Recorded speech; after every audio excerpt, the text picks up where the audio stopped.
Assalamualaikum warahmatullahi wabarakatuh. Perkenalkan, saya Joni Winarko dari SD Negeri Sambirjo 3, Wonosalam, Kabupaten Jombang. Sekolah kami ini terletak di Dusun Jumuk, Desa Sambirjo, Kecamatan Wonosalam, pada ketinggian lebih dari 1.200 meter di atas permukaan air laut.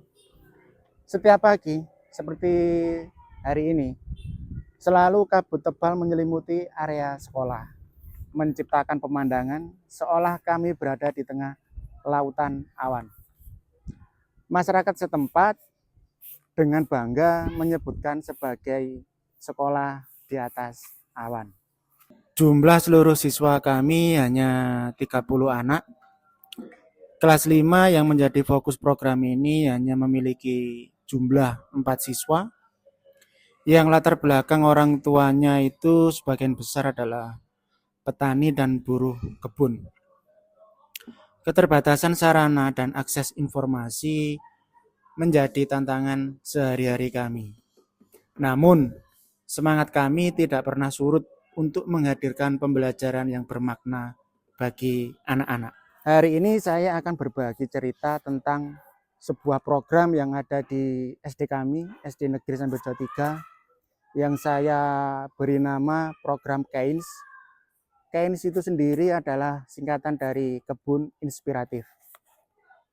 Sebuah strategi pembelajaran mendalam atau yang sekarang dikenal dengan deep learning yang kami lakukan untuk meningkatkan hasil belajar siswa kelas 5. Mari saya tunjukkan perjalanan kami. Sebelum ada program KAINS atau Kebun Inspiratif, saya terapkan pembelajaran di kelas 5 masih didominasi metode ceramah yang hanya satu arah. Saya lebih banyak berbicara di depan kelas, sementara siswa hanya duduk, mendengar, dan hanya mencatat. Partisipasi siswa dalam diskusi sangat rendah. Ketika saya bertanya, mereka cenderung diam atau menjawab seperlunya saja. Data ini menjadi alarm bagi saya. Di belakang sekolah ada lahan kosong seluas kurang lebih 200 meter persegi yang sangat tidak terawat dan hanya ditumbuhi rumput liar. Lahan itu hanya menjadi saksi bisu pembelajaran yang berlangsung di dalam kelas. Saya berpikir bagaimana jika lahan itu kami ubah menjadi sumber belajar di SD Negeri Sambirjo 3 ini. Saya menyadari banyak tantangan yang harus saya hadapi. Jumlah siswa yang hanya 4 orang dengan kemampuan heterogen, mereka terbiasa pasif, perlu adaptasi ke model aktif. Saya sendiri harus mengubah paradigma mengajar, harus bisa mengintegrasikan mata pelajaran IPA, matematika, bahasa Indonesia, dan pendidikan Pancasila dalam satu proyek. Harus merancang penilaian autentik, belum lagi alat kebun yang sangat terbatas, kemudian cuaca dingin yang mempengaruhi tanaman, dan keterbatasan air di musim kemarau. Orang tua juga sibuk bekerja sehingga pendampingan terbatas. Tapi saya tidak menyerah. Saya percaya kolaborasi adalah kunci. Saya libatkan semua pihak, kepala sekolah, teman guru, komite, orang tua siswa, bahkan tokoh masyarakat. Yang paling penting lagi adalah saya selalu mendengar pendapat siswa tentang model pembelajaran yang mereka sukai. Saya memulai dengan rapat koordinasi yang melibatkan seluruh stakeholder yang ada. Saya paparkan kondisi pembelajaran dan gagasan memanfaatkan lahan kosong.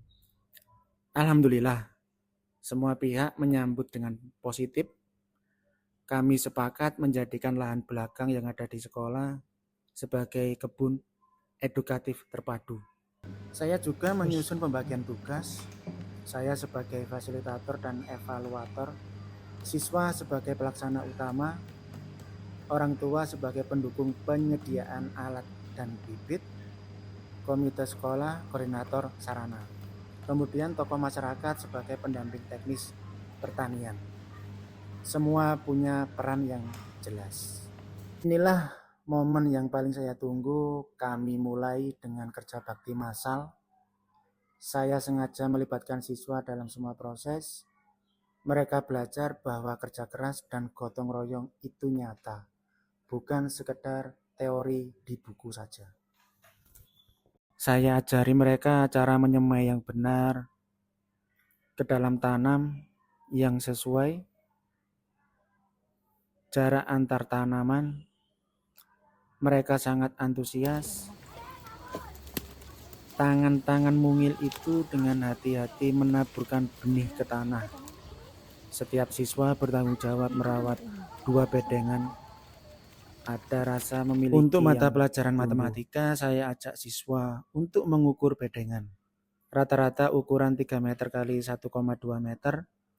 Mereka menghitung luas total 28,8 meter persegi. Mereka juga menghitung kebutuhan pupuk 50 gram per meter persegi, total 1,44 kg.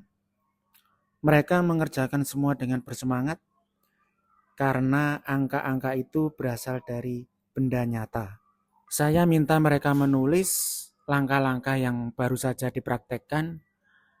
Mereka juga mencatat data pengamatan dalam format tabel. Menulis jadi mudah karena mereka mengalaminya sendiri.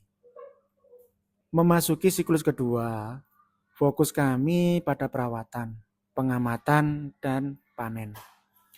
Setiap pagi sebelum bel masuk, saya lihat siswa sudah datang dan langsung menuju ke kebun yang ada di belakang sekolah. Mereka menyiram sesuai jadwal, ada yang membawa pupuk. Saya hanya tersenyum melihat inisiatif mereka. Setelah 2 siklus, perubahan sangat signifikan dan sangat nyata. Mulai dari rata-rata nilai sebelum 68 sesudah menjadi 84, naik sekitar 16 poin. Kemudian ketuntasan belajar yang sebelumnya 65% menjadi 90%, naik 25%. Kemudian keaktifan siswa yang sebelumnya 60%, sesudah pelaksanaan Keynes menjadi 95%, naik sekitar 35%-an. Sikap tanggung jawab sebelumnya 55% dan sesudah ada kegiatan semacam ini naik menjadi 95% atau kenaikan 37%. Yang lebih membahagiakan, perubahan perilaku sangat nyata. Mereka lebih disiplin datang ke sekolah, ada inisiatif membawa pupuk organik, kebiasaan mencatat dan mengamati terbawa ke mata pelajaran lain. Kerjasama kelompok meningkat. Dampak fisiknya juga terlihat, lahan kosong 200 meter persegi berubah menjadi kebun produktif. Sekolah kini memiliki sumber belajar permanen. Kelas lain mulai bertanya kapan boleh ikut berkebun. Pak, bensin kebun maling ya, kula seneng praktek langsung. Oke. Di ketinggian 1200 meter, kabut pagi menyelimuti perjuangan.